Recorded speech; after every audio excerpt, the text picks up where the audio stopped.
And Mikey says, is there much gain in running matched valve springs? I mean, not really. I mean, you want the cold hard facts? Not really.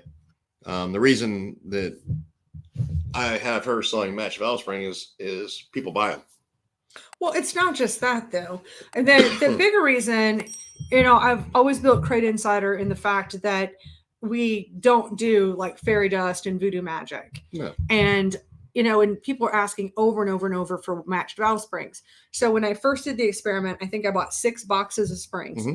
And then each box, I would take this box's worth of springs and I would test all 16 springs. I'd set that aside and I would test the whole box at a time. Mm-hmm. And in some of these boxes of springs, there could be 10 pounds of difference between one spring and the next, right. the way I was rating them, which would be a good way of rating them because we're rating them if you're rating them out of the box. Yeah. Yeah.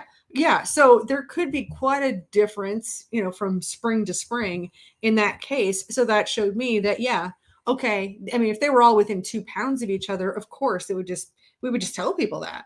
But there can be some ones that are just kind of falling off a cliff too. Right. That we just throw away. It depends on exactly how you do it. Right. So the way we do it, we're catching those and getting rid of them. Number one, seat pressure is not the way to rate a spring. So you've got, a couple.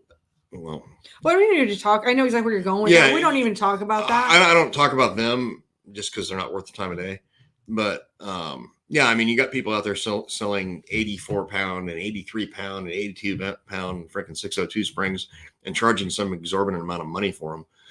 And all they're doing is ripping people off. Number one, seat pressure is not the way you test springs.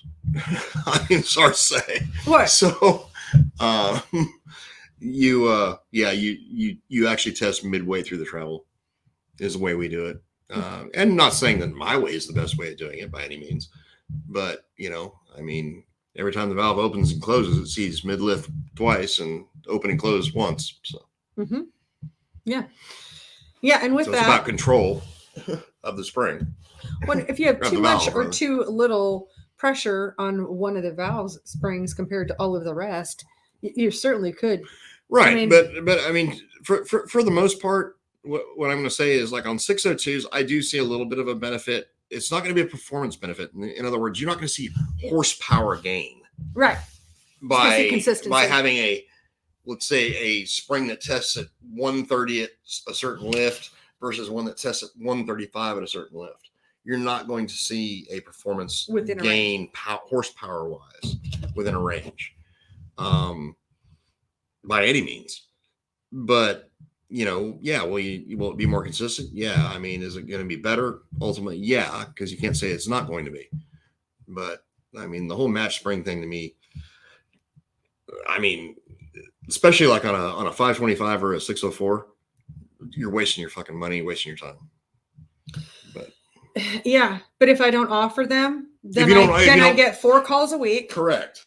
And everybody wants them. So that's exactly right. Which is why they have to be offered. Well, that's why we sell them on purpose for the 602s, because it's not that it's an advantage. It's just that without doing it, unless you have your own testing equipment, you could put yourself at a disadvantage. I even tell people on the phone with the beehives, with the 604s and 525s, that we're just not seeing a big range of difference in between. No, and you're not going They're pretty good. So if you want to save money, just get the regular ones. Yep. I'll sell you the matched ones, but we sell enough of them that we sell a lot of them.